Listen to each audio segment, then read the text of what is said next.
Actual మన national మన ప్రాంతానికి చెందిన వయస్సాలు మైనింగ్ జరగడం వల్ల వాటికి జరిగే నేషనల్ హ్యాబిటేషన్ దెబ్బతింటం వల్ల అవి మైగ్రేట్ అయిపోయింది. ఇదేమో అటవీ ప్రాంతం కాదు, దానికి ఇది పంట పొలం ప్రాంతం.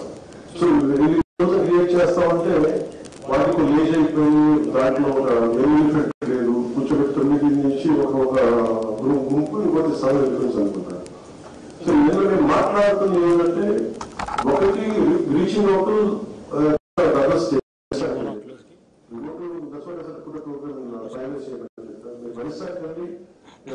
రీచ్ అవుట్ అయ్యి కొద్దిగా టేక్ బ్యాక్ మనం కూర్చోబెట్టి అదొకటి అయితే ఒక మల్టిపుల్ మెజర్స్ అనుకున్నాం.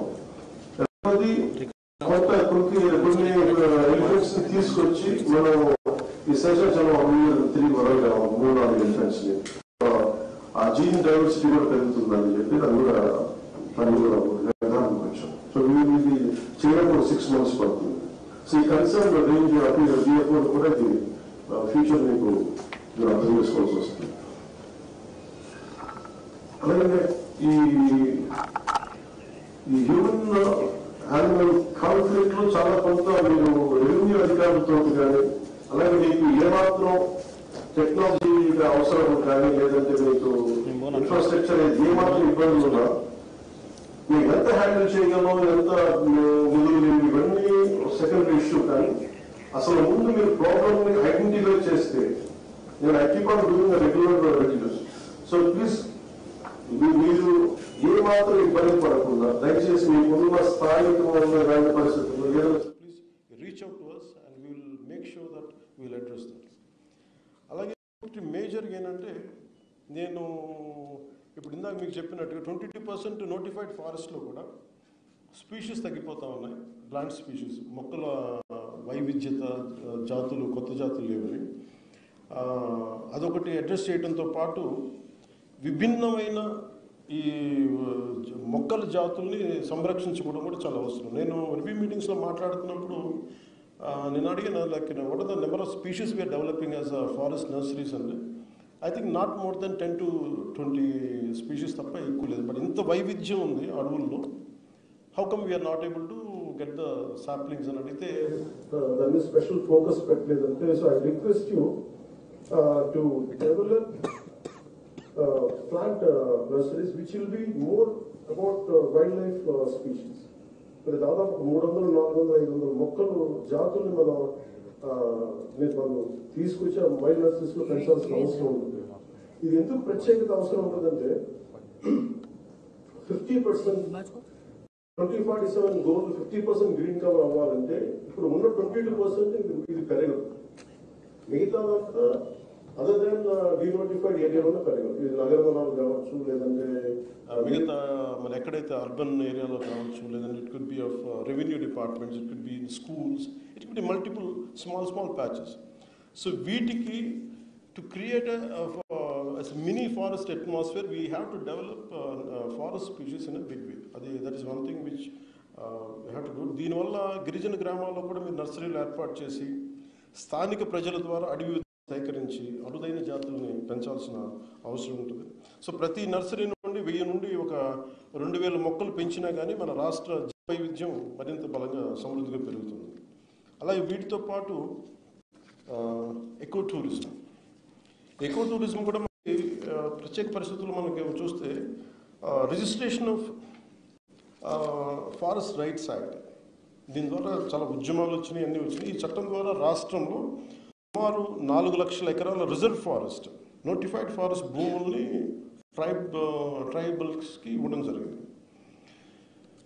ఈ రిజర్వ్ ఫారెస్ట్ ద్వారా ఈ ట్రైబల్స్ ఫ్యామిలీ లైవ్లీహుడ్స్ని ప్రొటెక్ట్ చేస్తూ మన అడవులని కూడా కాపాడుకోవాల్సిన అవసరం చాలా ఎంతైనా ఉంది. అంటే మీరు ఈ పోడు వ్యవసాయం కావచ్చు, ఇవన్నీ కావచ్చు, కానీ వాళ్ళని మనం ఎలాగా వాళ్ళకి లైవ్లీహుడ్ పోకుండా, వాళ్ళకి పోకుండా మనం ఎలా వాళ్ళని హ్యాండిల్ చేయాలి, మన అడవిని ఎలా సంరక్షించుకోవాలి. కొన్నిసార్లు మీకు కూడా ఫీల్డ్స్ క్షేత్రస్థాయిలో మీకు టఫ్ సిచ్యువేషన్స్ ఏర్పడతాయి. సో మేము అందుకనే ఈ ప్రభుత్వం కొత్తగా ప్లాన్ చేసిందంటే ఎకో టూరిజం. ఇది అడవుల్లో అద్భుతమైన అందమైన ప్రాంతాలు ఉన్నాయి, సాధారణ ప్రజలకి తెలియవి. సో ఎకో టూరిజం ద్వారా ప్రజల్ని ప్రకృతిని ఆస్వాదించే అవకాశం ఇవ్వవచ్చు. అలాగే దాని ద్వారా ఈ వారి జీవనోపాధి కోసం ఈ మన కొట్టేసుకుంటూ వెళ్ళిపోతామంటే మనం తిరిగి దాన్ని అంటే వాళ్ళు కొట్టేసి తిరిగి మన లైవ్లీహుడ్ చేసుకున్నంత ఫాస్ట్గా మొక్కలు పెరగవు కాబట్టి సో మీరు ఒక మేజర్ రోల్ ప్లే చేయాల్సి వస్తుంటే ఎకో టూరిజం దాంట్లో వాళ్ళకి ఉపాధి అవకాశాలకు ఎలా కల్పించాలి, దాని మీద ఎలాంటి ట్రైనింగ్ ఇవ్వాలి వాళ్ళకి, అవన్నీ కూడా మీకు తెలియజేయాల్సిన అవసరం. ఇది ఒక రోజులో జరగదు కానీ బట్ ఇంక్రిమెంటల్గా I think we have to make sure they are dependent on sustainable livelihood. అంతేగాని నోటిఫైడ్ ఫారెస్ట్లు చేసుకుంటే అది ఒక రోజులో అవ్వదు కానీ but somehow you have to take this into consideration. అలాగే మన భారతదేశం దాదాపు 22,000 కోట్ల రూపాయలు టింబర్ మనం దిగుమతి చేసుకున్నాం.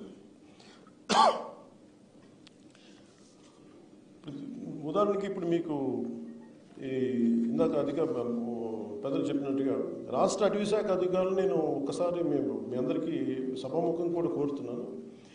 ఉదాహరణకి ఏటికొప్ప బొమ్మలు చేయడానికి అంకుడి చెట్టు కానీ బొమ్మలు మన కొండపల్లి బొమ్మలకి తెల్ల పొనికి చెట్టు అండి. ఈ చాలాసార్లు మేము ఏటికొప్ప ప్రాంతాలకు వెళ్తున్నప్పుడు అంకుడి చెట్లు మేము చాలా అరుదుగా ఉంటాయి, మాకు వుడ్ బ్యాంక్స్ లేవు, మేము ఏం చేయాలి చెప్పండి, మేము ఉన్న కొట్టేసుకుంటామంటే మా జీవనాధారానికి అటవీ శాఖ అధికారులు మా మీద కేసులు పెడుతున్నారంటే ఒకటి మీ బాధ్యత మీరు నిర్వర్తిస్తున్నారు, ఒకసారి ఆ బాధ్యత జీవనోపాధిని కూడా దెబ్బకొడుతుంది.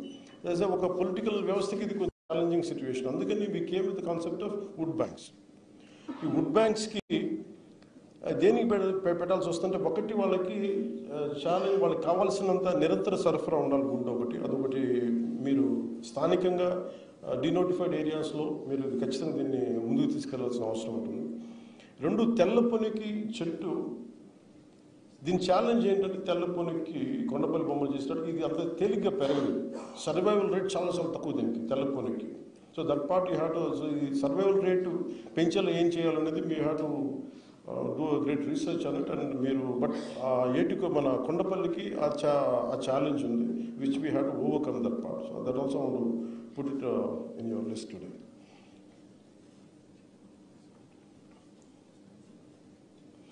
సో 22,000 కోట్ల విలువైన టింబర్ని మనం దిగుమతి చేసుకున్నప్పుడు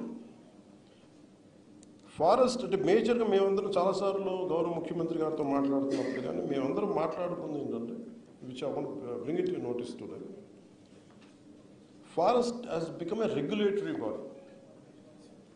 అంటే ఇది బ్రిటిష్ రూల్ చేసినప్పుడు ఇది వారికి ఆదాయ మార్గమైంది అటవీ సంపద.